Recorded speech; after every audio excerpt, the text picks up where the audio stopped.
बिस्मिल्लाहिर्रहमानिर्रहीम, अस्सलामुअलैकुम। नाजरीन, प्रोग्राम हकीकत के साथ मैं हूँ आपकी मेज़बान इशाल सुलेमान। नाजरीन, वैसे तो इस्लाम मर्द को 4 शादियों की इजाज़त देता है, लेकिन शर्त ये रखी गई है कि वो सबका बराबर ख्याल रखेगा और उनका ख़र्चा पूरा करेगा और उनके दरमियान हमेशा इंसाफ करे, यानी किसी भी बीवी को कमतर होने का एहसास ना दिलाए।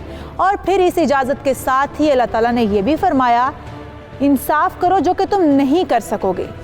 लेकिन 2 शादियां इंसान आमतौर पर करता ही है, लेकिन हमारे मशरकी मुआशरे में जैसे औरत को ये सबक दिया जाता है कि वो जिसके साथ ब्याही जाएगी हमेशा उसी के साथ रहेगी, इसी तरह हमारी मशरकी औरतें भी ये समझती हैं कि उनके साथ शादी करने वाले मर्द पर भी यही कानून लागू होता है, यानी वो भी हमेशा उसका होकर रहेगा। लेकिन मर्द की फितरत कुछ और है और वो इस पर अक्सर कारबंद नहीं रह पाता। लेकिन दूसरी शादी की ख्वाहिश इतनी शदीद नहीं होनी चाहिए कि आप अपनी ज़िंदगी को ही दांव पर लगा दें। और फिर अगर इंसान मैच्योर हो तो ये और भी मायूब लगता है। हमारी आज की कहानी भी शादी के मामले पर उठने वाले तनाज़े की है, जो एक ही वक्त में 3 जिंदगियों को बर्बाद कर गई। जी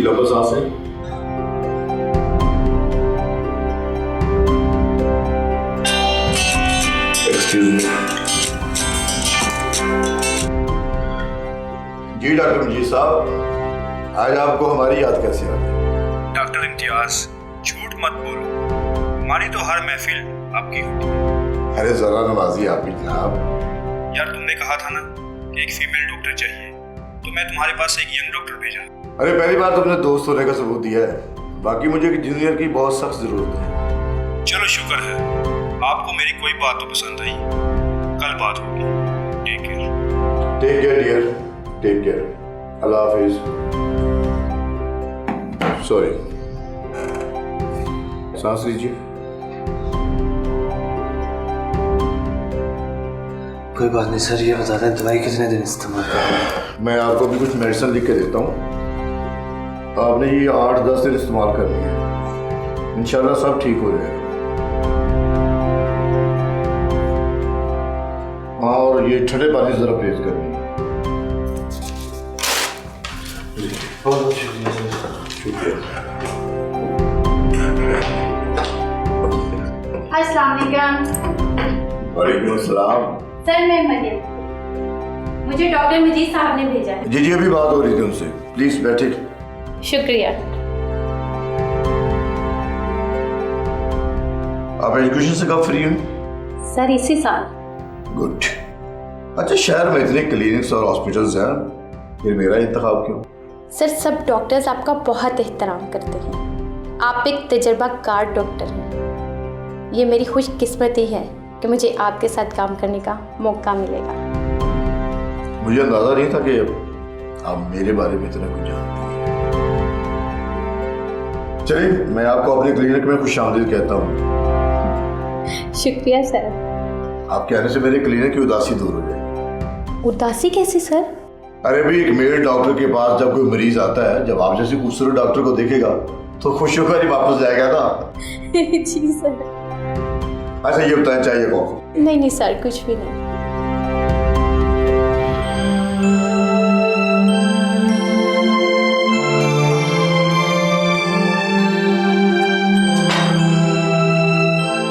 रुखसाना, तुम्हें नहीं लगता कि हमारा घर कुछ खाली खाली है? लगता है। आप तो क्लिनिक चले जाते हैं, लेकिन मुझे बहुत तन्हाई फील होती है। हाँ, जितना अरसा हमारी शादी को हो गया है, अगर बच्चे होते तो आज जवान होते। हाँ, अल्लाह की मर्जी, हम कर भी क्या सकते हैं। हालांकि मैंने तुम्हें कहा भी था कि कोई बच्चा अडॉप्ट कर लेते हैं, कि तुम मानी नहीं। दिल ही नहीं माना। सारा, मुझे अपनी इतनी फिक्र नहीं होती, बस मैं तुम्हारी तन्हाई को महसूस करके बहुत दुखी हो जाता हूँ। कोई बात नहीं, हम दोनों हैं ना, यूं ही जिंदगी गुजर जाएगी। हाँ, ये तो है। अरे छोड़े ना, आप भी किन बातों को लेके बैठ गए हैं? लेट नहीं हो रहे? ओह सॉरी, 10 बातों में भूल गया था। अच्छा, मैं चलता हूँ। अल्लाह हाफिज। अल्लाह हाफिज। चले, मैं आपको दरवाजे तक छोड़ दूँ।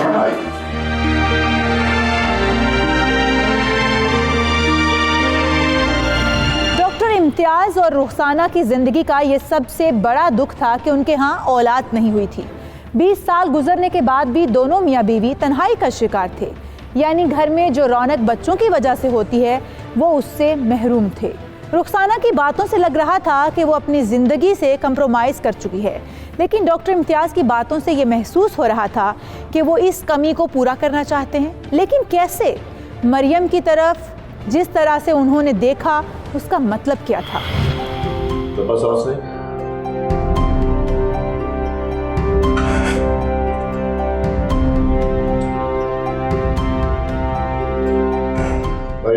जी सर।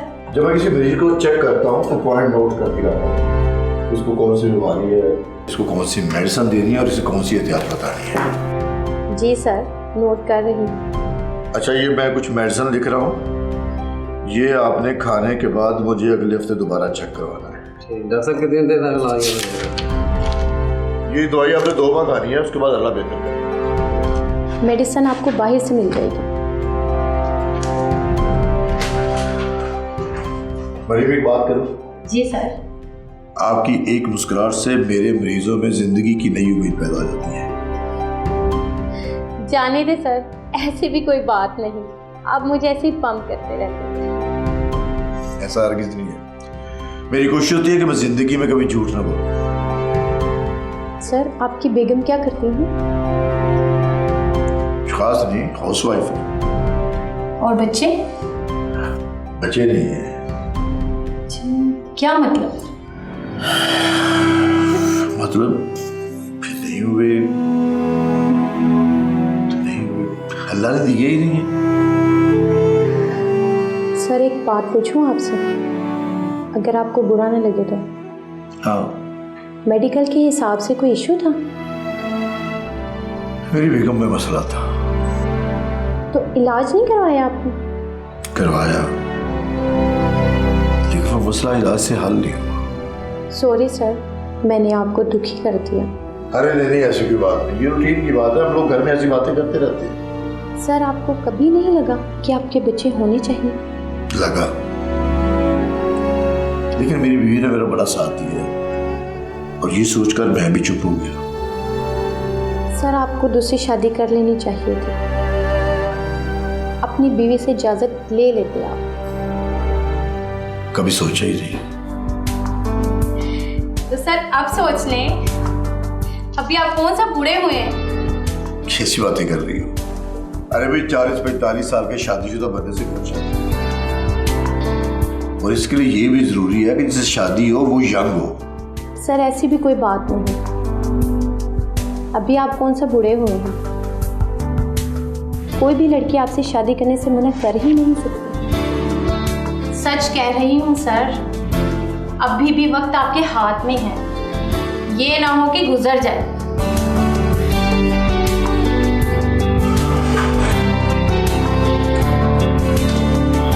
डॉक्टर मरियम ने डॉक्टर इम्तियाज़ के अंदर के मर्द को गुदगुदा दिया था, जिसकी एक कमज़ोरी थी कि उसकी शादी के बाद उसके यहाँ औलाद ना हुई थी, और उसकी वजह डॉक्टर इम्तियाज़ ने बीवी का मेडिकल फॉल्ट बताया था।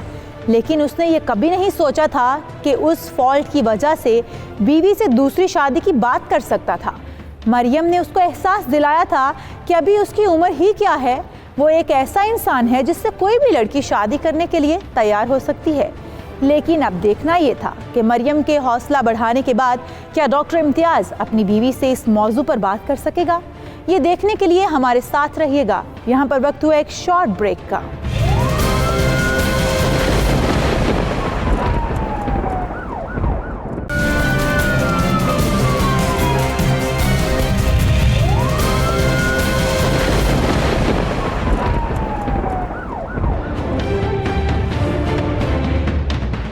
वेलकम बैक नाजरीन, ब्रेक पर जाने से पहले हमने आपको दिखाया था कि डॉक्टर मरियम जो अभी यंग है, उसने डॉक्टर इम्तियाज़ जैसे मैच्योर बंदे के दिल में ये उमंग पैदा कर दी थी कि वो दूसरी शादी कर सकता है।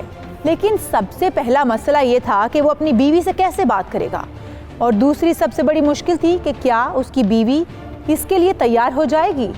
और एक सबसे अहम बात ये भी थी कि वो लड़की कौन होगी जो डॉक्टर इम्तियाज़ से दूसरी शादी करने के लिए तैयार हो जाएगी। काफ़ी मुश्किल वक्त डॉक्टर इम्तियाज़ के सामने था और अब देखना था उसका हौसला।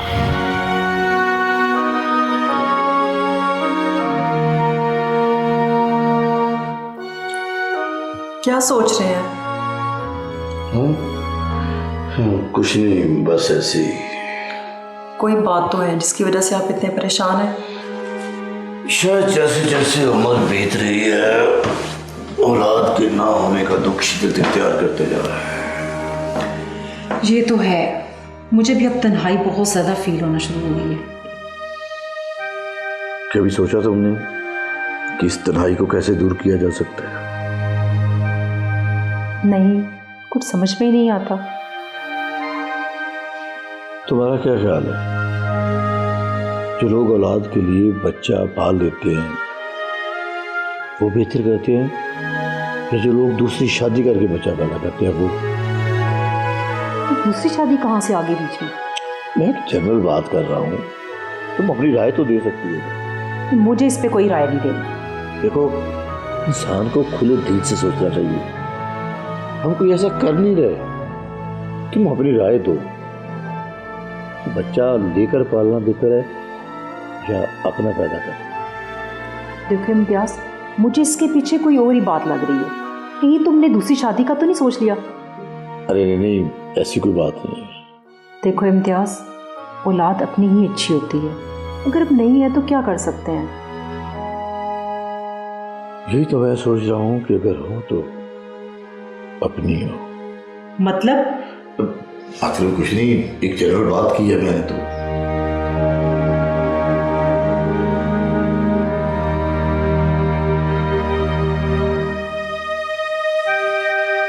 टाइम हो गया, मैं तो सोने लगा।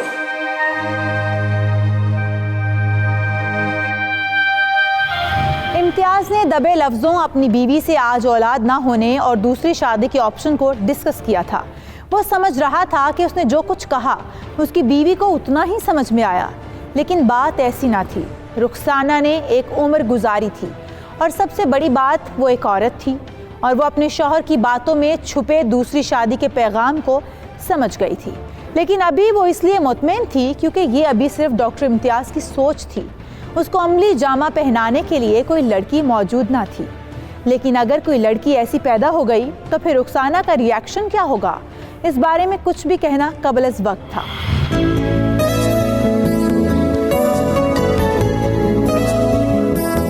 सर आप क्या देख रहे हैं? कुछ नहीं। अच्छा ये बताओ कि तुम्हारे घर वाले तुम्हारी शादी कब है? सर आप क्यों पूछ रहे हैं? वैसे ही इस उम्र में अक्सर लड़कियों की या तो शादी हो जाती है या फिर मंगनी। तुमने कभी जिक्र नहीं किया इसलिए मैंने पूछ लिया। नहीं सर, ना तो मेरी मंगनी हुई ना ही शादी की कोई बात। क्यों, तुम्हारी फैमिली में ऐसा रिश्ता नहीं है क्या? नहीं नहीं सर, ऐसी कोई बात नहीं, बस वैसे ही हम लोगों की फैमिली के साथ नहीं बनते। अच्छा एक बात तो बताओ, तुम शादी अपनी पसंद की करोगी या वालिदैन की मर्जी से? शादी तो मैं अपनी पसंद से ही करूंगी, लेकिन घर वालों की मर्जी से। अच्छा तुम्हें किस तरह के लड़के पसंद हैं? सर मुझे लड़के नहीं पसंद। मतलब तुम? नहीं नहीं, मेरा मतलब है कि मुझे मैच्योर लोग पसंद। अच्छा, उसकी कोई खास वजह? क्योंकि सर वो मैच्योर होते हैं और ना समझी के फैसले नहीं करते, और अगर अपनी से छोटी उम्र की लड़की मिल जाए तो उसकी बहुत केयर करते हैं। ये तो बड़े अच्छे ख्याल आ रहे तुम्हारे। शुक्रिया सर।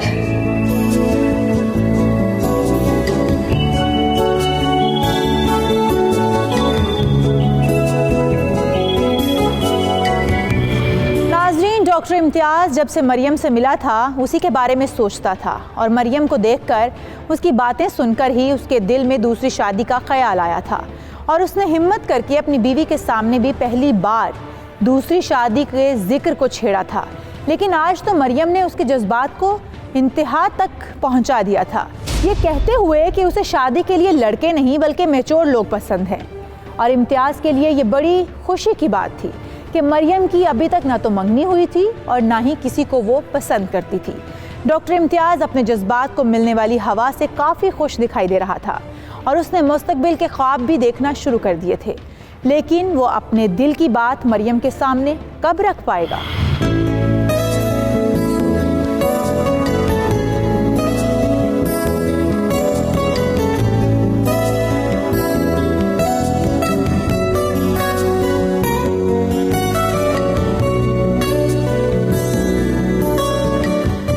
चलो आओ इधर बैठते हैं थोड़ी देर।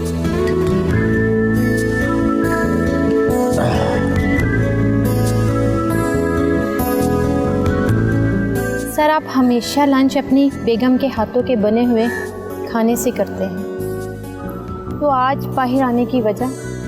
तुम सारी बातें छोड़ो, बस ये बताओ कि तुम्हें खाना कैसा लगा? बहुत अच्छा। और मेरे साथ लंच करना? वो भी बहुत अच्छा। ये तो मेरे लिए बहुत इज्जत की बात है। मरियम, तुम्हें पता है आज बड़ी देर के बाद जिंदगी में मुझे कुछ अच्छा लगना शुरू हुआ। हाँ सर, ये तो मैं भी नोट कर रही हूँ कि जब से मैं आई हूँ आप आज बहुत खुश दिखाई दे रहे हैं। तुम इसकी वजह नहीं पूछो? मुझे क्या पता, आप कुछ बताएंगे तो पता चलेगा। इसकी वजह तुम हो। मैं? मतलब ये कि मैं तुम्हें पसंद करने लगा हूँ। देखो, अगर तुम्हें बुरा लगा है तो। नहीं सर, अभी मैं कुछ नहीं कह सकती। चलिए ठीक है, मैं इंतज़ार करूँगा। आओ, काफ़ी देर हो गई है, चलते हैं।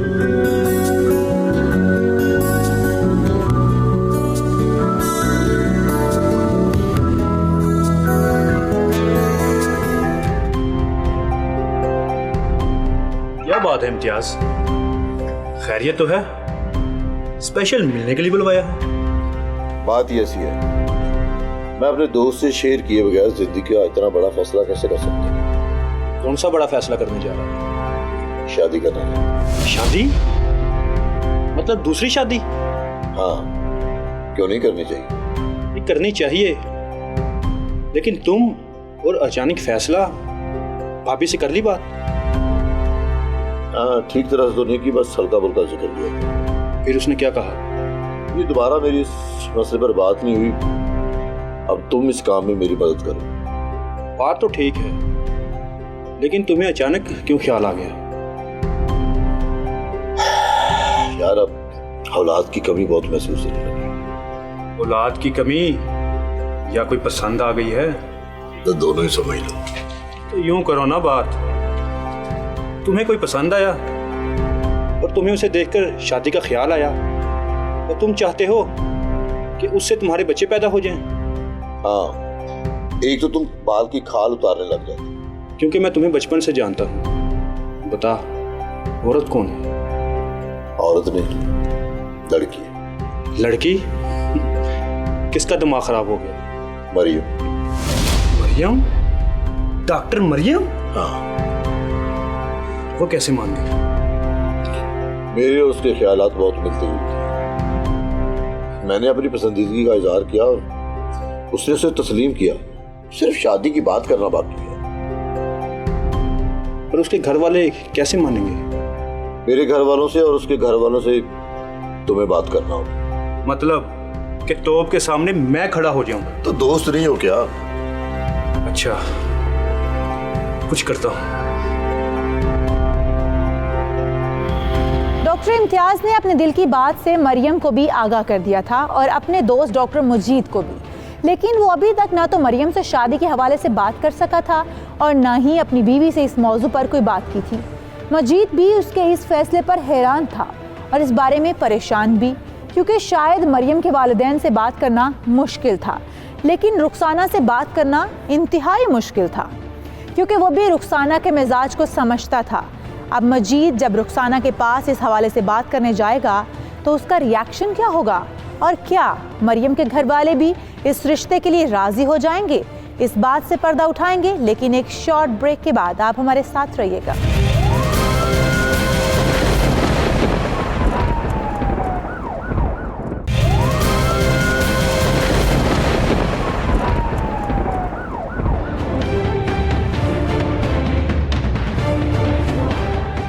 एक बार फिर से खुशामदीद।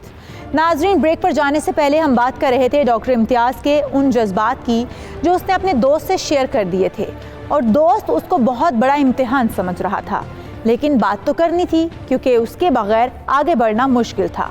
ना तो मरियम अपने घर वालों को बताए बिना शादी करने के लिए राज़ी होती, और ना ही रुखसाना को बताए बिना ये काम मुमकिन था, क्योंकि फिर ज़िंदगी में कुछ भी हो सकता था जिसका सामना शायद इम्तियाज़ नहीं कर सकता था। मैं कुछ मेडिसिन लिख देता हूँ, ये आपने 4 दिन खानी है, ठीक है? और ठंडी चीज़ कोई नहीं खानी, उससे परहेज करनी। और मुझे 2 दिन बाद चेक भी करवाओ। ये मेडिसिन आपको बाहर स्टोर से मिल जाएगी। शुक्रिया सर।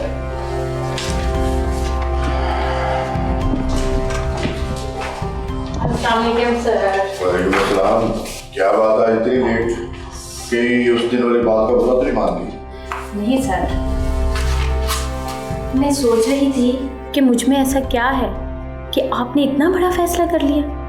बहुत खूबसूरत हो तुम, जवान हो, और सबसे बड़ी बात पता क्या है?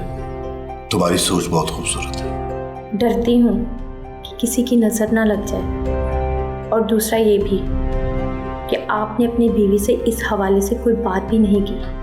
जब तक तुम हाँ नहीं करोगी मैं उससे कैसे बात कर सकता हूँ? मेरी हाँ?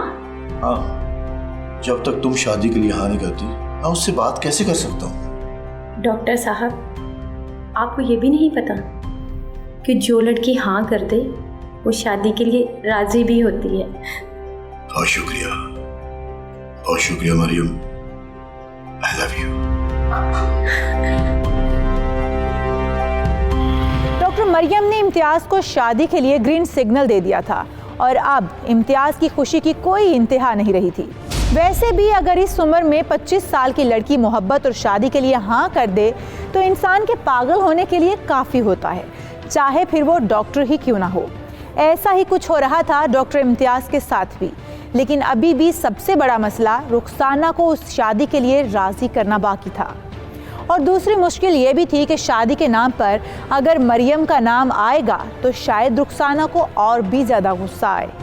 अब इम्तियाज़ को रुखसाना का सामना करने के लिए खुद को तैयार करना था, लेकिन उससे पहले वो मजीद के ज़रिए हालात का अंदाज़ा लगाना चाह रहा था।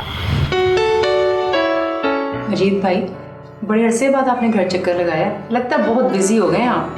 कुछ घरेलू और कुछ क्लिनिकी मसरूफियत ऐसी होती है कि टाइम ही नहीं निकल पाता। जी हाँ बिल्कुल, इम्तियाज़ साहब भी आजकल क्लिनिक पे बहुत बिजी हो गए हैं। इम्तियाज़ से याद आया, वो तो कह रहा था कि मैं जल्दी घर वापस आ जाऊंगा, क्या अभी तक आया नहीं? आप लोगों के काम तो बस ऐसे ही हैं। ऐसा ही है भाभी, मुझे बहुत दुख होता है जब मैं आपको अकेले देखता हूँ। हाँ भाई, क्या कर सकते हैं, जैसे रब को मंजूर। क्या आप इम्तियाज़ से प्यार करती हैं? ये कैसा सवाल है?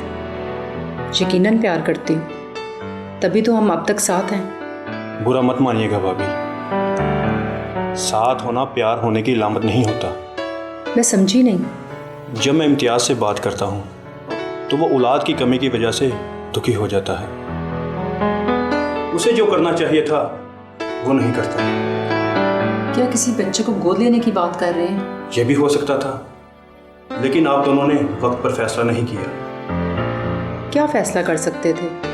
अगर अल्लाह ताला ने आपके अंदर कोई फॉल्ट रखा था तो आपको चाहिए था कि खुद इम्तियाज़ की शादी करवा देती, ताकि आपकी तन्हाई भी दूर हो जाती और आपकी औलाद की हसरत भी पूरी हो जाती। मजीद भाई, आपकी बात बेशक सही है, लेकिन मुझे आपसे ये उम्मीद नहीं थी कि आप मेरा ही घर उजाड़ने की बात करेंगे।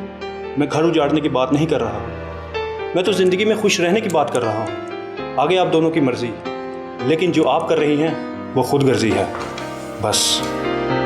मेरा भी तो दुनिया में सिर्फ इम्तियाज़ के सिवा कोई भी नहीं, उसको भी मैं किसी के हवाले कर दूँ? नहीं, मैं ये नहीं कर सकती। आपकी मर्जी है भाभी, मर्द को बांध कर रखना बहुत मुश्किल है।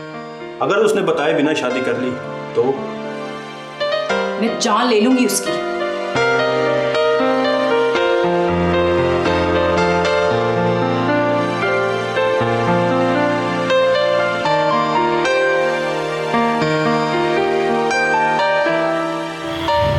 नाजरीन, मजीद ने बड़े तरीके से रुखसाना से बात की थी और उसको समझाने की कोशिश भी की थी, लेकिन रुखसाना किसी भी तरह से अभी भी इम्तियाज़ को दूसरी शादी करने की इजाज़त देने को तैयार ना थी।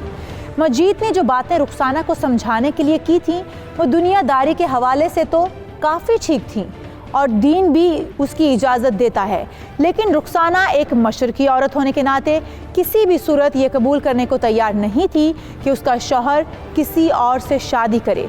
वो सौतन बर्दाश्त करने को तैयार नहीं थी। अब क्या कोई सूरत बनेगी मरियम और इम्तियाज़ की शादी की, या फिर रुखसाना रास्ते की रुकावट बनी रहेगी? अब चुप करके बैठे हो, कुछ तो बोलो, क्या बात हुई उससे? यार ये तेरा काम है, सीधे तरीके से नहीं होना। इसका मतलब उसने इनकार कर दिया? इनकार ही नहीं बल्कि सख्ती से इनकार किया और उसने कहा है कि मैं उसे गोली मार दूंगी अगर उसने दूसरी शादी की तो। अच्छा मुझे ये बताओ, मैं क्या करूं? तू उसे बगैर बताए शादी कर ले, बाद में बता देना। नहीं नहीं, शादी मैं उसे इजाजत से लेकर ही करूं। वजह? हर जिंदगी के 20 साल गुजारे उसने मेरे साथ। क्योंकि उसके पास ऑप्शन नहीं है। तो मैं इसलिए उसको धोखा दे दूं कि मेरे पास ऑप्शन मौजूद है? फिर क्या जरूरत थी मरियम से वादे करने की और उसको शादी के ख्वाब दिखाने की? प्यार करता हूं उससे, नहीं रह सकता उसके प्यार में। समझ नहीं आ रही क्या करूं। सीधी सी बात है, बीवी को बताए बगैर शादी कर ले या बीवी को छोड़ दे या मरियम को भूल जा। नहीं, इनमें से मैं कोई काम भी नहीं कर सकता। मुझे नहीं समझ आ रही मैं क्या करूं। जो तेरा दिल करता है वो कर, मैं चलता हूं। लेकिन ये मेरी बात तो सुनो ना यार।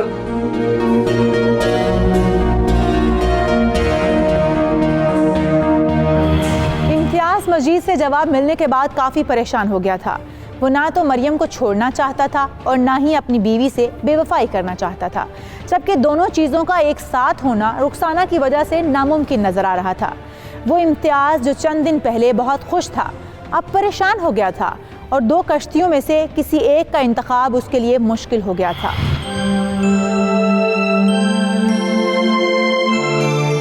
खैरियत है ना डॉक्टर साहब? हाँ, वो मेरी बेगम नहीं मानती। नेचुरल है, अगर उनकी जगह मैं होती तो मैं भी ना मानती। ये तुम क्या कह रही हो? डॉक्टर साहब, मशरकी औरत की नेचर में है, वो दूसरी औरत को बर्दाश्त नहीं करती। लेकिन मैं तुम्हारे बगैर नहीं रह सकता। हम कुछ अर्सा इंतज़ार करेंगे, हो सकता है उन्हें एहसास हो जाए। नहीं, तुम उसे नहीं जानती। हाँ, तुम तो नहीं जानती, लेकिन इससे जानते बूझते हुए भी ऐसी हरकत कर डाली जो इसे नहीं करनी चाहिए थी। सारा, तुम्हें यहाँ नहीं आना चाहिए। हाँ बिल्कुल, अब तक मैं यहाँ नहीं आई थी, इसी वजह से तो नौबत यहाँ तक पहुँच गई। मैडम, यहाँ पे कुछ गलत नहीं हो रहा, आप गलत समझें। हम लोग शादी करना चाहते हैं। और यू शट अप। तुम होती कौन हो मुझे सब कहने वाली? तुम्हारी औकात ही क्या है? तुमने मेरे शौहर को वर्गलाया है। निकल जाओ यहाँ से भी, फौरन के फौरन निकल जाओ यहाँ से, और मुझे इम्तियाज और इम्तियाज की क्लिनिक के आसपास कहीं नजर ना आओ। Madam, get lost. आप अभी गुस्से में हैं। मैं ऐसी वैसी लड़की नहीं हूँ। आपके शौहर ने मुझे पसंद किया है और मुझे शादी की ऑफर भी की है। ओह, तुमने अपनी उम्र देखी है? और तुमने अपनी उम्र से दुगने बंदे से शादी के लिए हाँ कैसे कर दी? हाँ, तुम मुझसे क्यों बात कर रही हो? जो बात करनी है मुझसे करो। ओह, तो ये लड़की तुम्हें अब मुझसे ज्यादा अजीज हो गई है। इसकी बेइज्जती बर्दाश्त नहीं हो रही तुमसे। तुम्हें अगर इस क्लिनिक में काम करना है तो इस लड़की को इस क्लिनिक से और तुम्हारी जिंदगी से दूर जाना होगा, वरना तुम्हारा डॉक्टर का कैरियर आज से खत्म। बहुत लिहाज किया। आप जैसी औरत को ना इस बंदे की बीवी होने का कोई हक नहीं है। तुम होती कौन हो मुझसे इस तरीके से बात करने वाली? निकल जाओ यहाँ से अभी फौरन से, और दोबारा मुझे मिस्टर इम्तियाज, अपना ध्यान काम पे लगाओ, इधर उधर ध्यान लगाना छोड़ दो, समझे?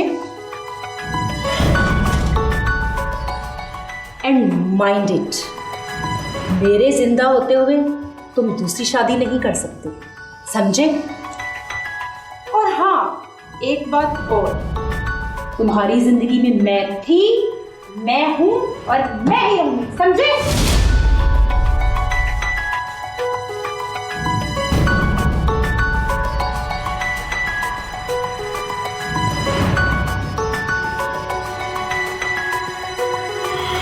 इम्तियाज़ और मरियम की नई शुरू होने वाली ज़िंदगी में रुखसाना आड़े आ गई थी और वो किसी भी सूरत दोनों को मिलने नहीं देने वाली थी।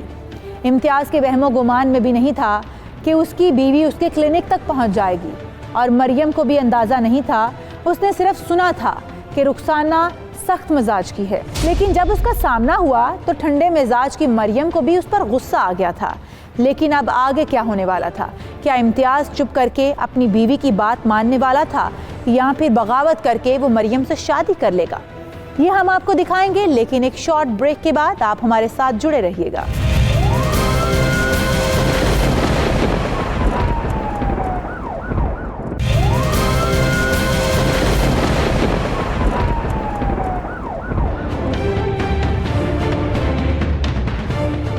वेलकम बैक नाजरीन। ब्रेक पर जाने से पहले हम बात कर रहे थे रुखसाना के सख्त रवैये और शौहर पर कब्जा जमाए रखने की जिद।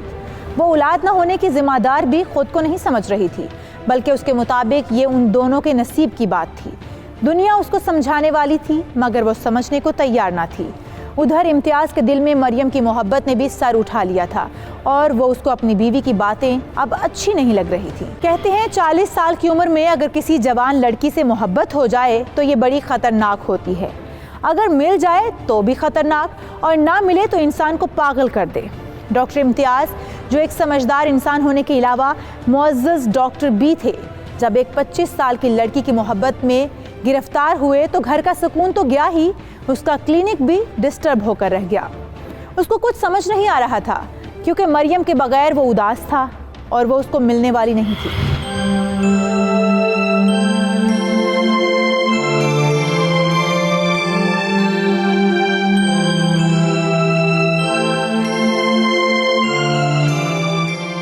मुझे समझ नहीं आ रही तुम्हें हो क्या गया ये?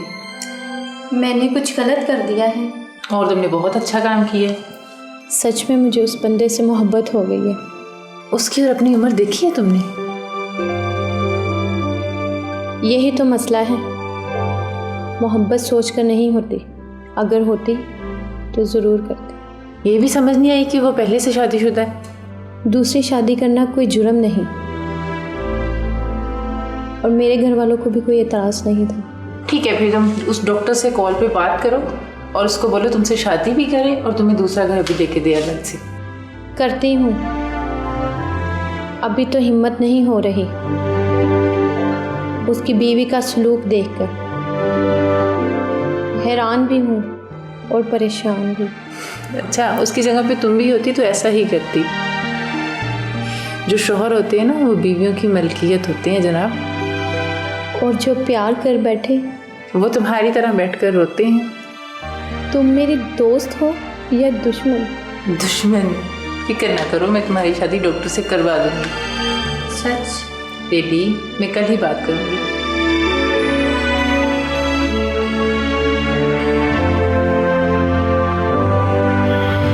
मरियम अपने घर में परेशान और मायूस बैठी थी, लेकिन उसकी दोस्त ने उसको हिम्मत दी थी कि वो डॉक्टर इम्तियाज़ से बात करेगी और मरियम से शादी करने का कहेगी। मरियम के लिए बड़ी उम्मीद की बात थी। अब क्या शुमाइला की बात समझ आएगी इम्तियाज़ को?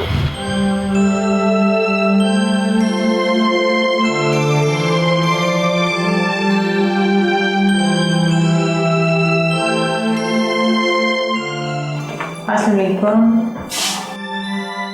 वालेकुम अस्सलाम। प्लीज बैठे।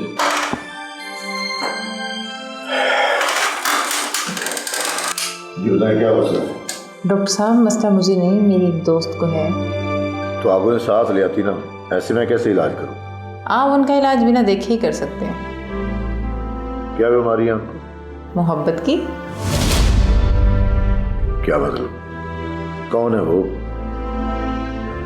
कि वो मरियम तो नहीं? हाँ जी, वो बहुत परेशान है क्योंकि उसको आपसे मोहब्बत हो गई है और आप अपनी बीवी की डर की वजह से उससे बात ही नहीं कर रहे। क्या बताऊँ मैं तुम्हें, मेरा फोन भी मेरी बेगम ने ले लिया है। वो मुझे किसी से बात नहीं करने देती और ऊपर से क्लिनिक के बाहर उसने अपना बंदा खड़ा किया हुआ है ताकि मरियम यहाँ ना आ सके।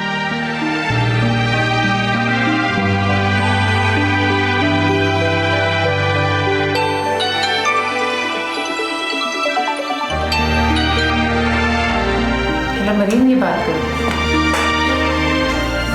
हेलो। हाँ मरियम, कैसी हो तुम? डॉक्टर साहब, आपसे बात नहीं हो रही थी। मैं बहुत परेशान हूँ।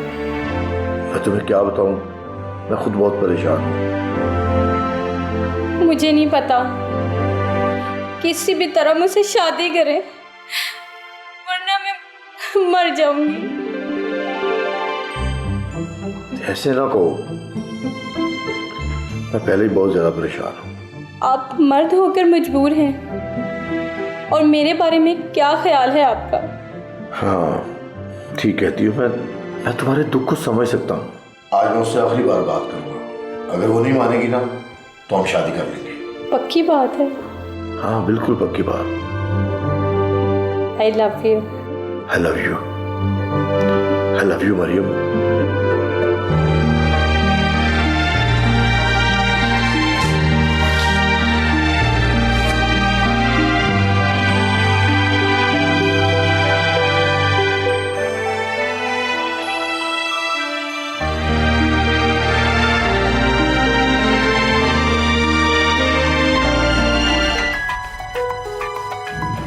कुछ कहना चाहते हो? हाँ यही कहना चाहता हूँ कि मैं उससे शादी करना चाहता हूँ। मुझे बच्चे चाहिए। तुम्हें बच्चे नहीं चाहिए, तुम्हें वो बच्ची चाहिए जो तुम्हारे पीछे पड़ी हुई है। प्यार करती है तुम? प्यार तो मैं भी करती थी तुमसे, फिर इसलिए तो मैं नहीं छोड़ रहा और तुमसे दूसरी शादी की इजाजत मांग रहा हूँ। मैं तुम्हें दूसरी शादी की इजाजत बिल्कुल नहीं दूंगी। जो दिल करता है वो करो। देखो तुम मोहब्बत में खुद गर्ज हो गई हो। खुद गर्ज तो तुम हो गए हो। नई लड़की क्या मिली, पहली मोहब्बत को ही भूल गए। ये सब कुछ मैं बच्चों की खातिर करना चाहता हूँ। तो फिर उसी लड़की से शादी क्यों? इसलिए कि वो मुझे अच्छी लगती है और मैं उसको। बस बहुत हो गया। मेरी बात तुम्हें कान खोल कर सुन लो। जिस दिन तुमने उससे दूसरी शादी की, चाहे छुप कर ही, अगर मुझे पता चला तो मैं खुद को गोली मार लूंगी और मेरे कत्ल का जिम्मा तुम पे होगा। इसका मतलब है कि तुम कोई रास्ता निकालने को तैयार नहीं? नहीं, मैं तुम्हें किसी सूरत दूसरी शादी की इजाजत नहीं दूंगी। मरने तो दोगी ना? एक बात याद रखना रसाना बेगम, अगर मैं उसका नहीं हो सका ना तो रहूंगा मैं तुम्हारा भी। तुम मुझे धमकियां मत दो, मैं डरने वाली बिल्कुल नहीं। परेशान तो पहले काफी दिनों से था, मैं कोई फैसला नहीं कर पा रहा था। सो आज मैंने फैसला कर लिया। मैं डर कर अपना फैसला बिल्कुल नहीं बदलूंगी।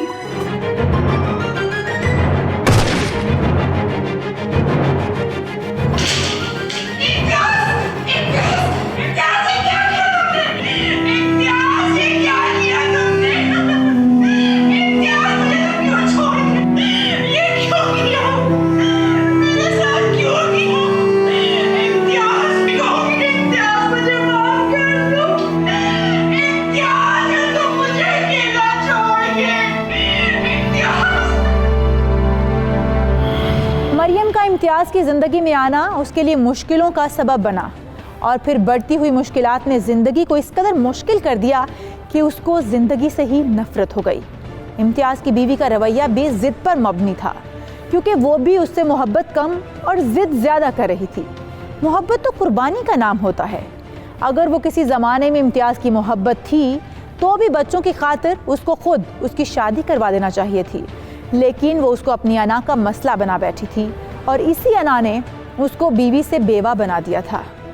इससे बेहतर था कि वो अपने सामने उसको हंसते मुस्कुराते देखती, उसकी शादी करवा देती, लेकिन उसकी ज़िद ने एक मुअज़्ज़ज़ डॉक्टर को ज़िंदगी हारने पर मजबूर कर दिया था। इम्तियाज़ भी अगर समझदार होता तो उसको चाहिए था कि वो मरियम से शादी कर लेता और बाद में रुखसाना को आगाह करता, लेकिन वो भी दो मोहब्बतों का मुसाफिर था और फिर दोनों को छोड़कर दुनिया से ही चला गया। ज़िंदगी में कोई भी फैसला करने से पहले अच्छी तरह सोच लें, क्योंकि कुछ फैसले आपके लिए पछतावा बन जाते हैं। अपना और अपने रिश्तों का हमेशा ख्याल रखें, खुश रहें, खुशियाँ बांटें। और इस पैगाम के साथ ही अपनी मेज़बान इशाल सुलेमान और टीम हकीकत को दीजिए इजाज़त। अल्लाह हाफ़िज़।